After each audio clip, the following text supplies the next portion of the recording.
RH incompatibility की वजह से बच्चे के अंदर हीमोलिटिक अनीमिया हो सकता है, पीलिया हो सकता है, बच्चे को लिवर फेलियर हो सकता है, बच्चे का हार्ट फेलियर हो सकता है और स्टिल बर्थ भी हो सकता है। नमस्ते, मैं डॉक्टर अदिति गुप्ता, स्त्री रोग विशेषज्ञ, शिव ट्राइडेंट हॉस्पिटल। आज आपको आरएच नेगेटिव प्रेगनेंसी के बारे में जानकारी दूंगी।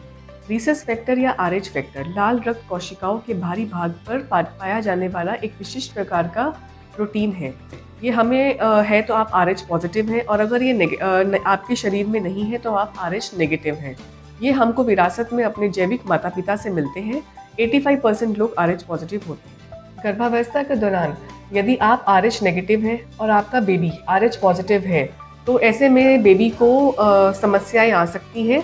इसको हम आरएच इनकम्पैटिबिलिटी या आरएच कारक असंगति कहते हैं। आरएच इनकम्पैटिबिलिटी में आपका प्रतिरक्षा प्रणाली यानी कि आपकी शरीर का इम्यून सिस्टम इस अंतर पर प्रतिक्रिया करता है और एंटीबॉडीज बनाता है।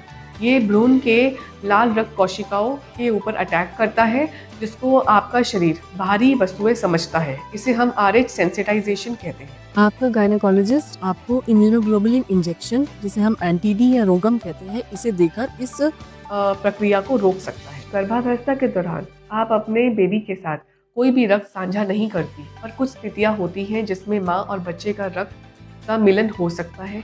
जैसे प्रसव के दौरान, चाहे वो योनि से हो या सिजेरियन सेक्शन हो, या हम एमनियोसेंटेसिस कर रहे हैं, कोरियोनिक विलस सैंपलिंग कर रहे हैं, एक्सटर्नल कैप्लिक वर्जन जो कि उल्टे बेबी को सीधा करने के लिए किया जाता है, या फिर पूरे गर्भावस्था में योनि से किसी भी कारण से रक्तस्राव होना या गर्भपात होना, अस्थानीय गर्भावस्था होना, पेट के ऊपर कोई चोट या आघात होना, या फिर गर्भपात के अंदर या कोई अस्थानीय गर्भावस्था मरीज में हो, ऐसे में माँ और बेबी का रक्त आपस में मिल सकता है, जिससे कि आरएच सेंसिटाइजेशन होती है। आमतौर पर पहली गर्भावस्था के अंदर किसी महिलाओं को कोई समस्या नहीं आती, क्योंकि प्रसव तक तो बेबी और मदर का ब्लड मिलता ही नहीं है, जिसके कारण एंटीबॉडीज नहीं मिलती और बेबी को कोई दिक्कत नहीं आती।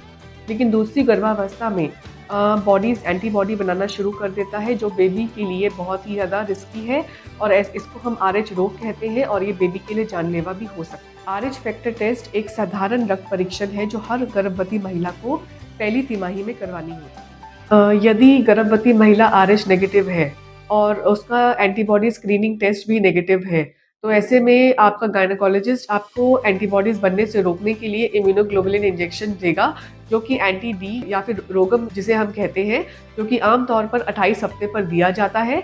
और अगर आपका डिलीवरी के बाद बेबी आरएच पॉजिटिव है, तो इसको हमें प्रसव के 72 घंटे के अंदर भी देना होता है। लेकिन अगर आपके डॉक्टर को ऐसा लगता है कि किसी कारणवश आपका रक्त भ्रूण के रक्त से पहले ही मिल गया है, तो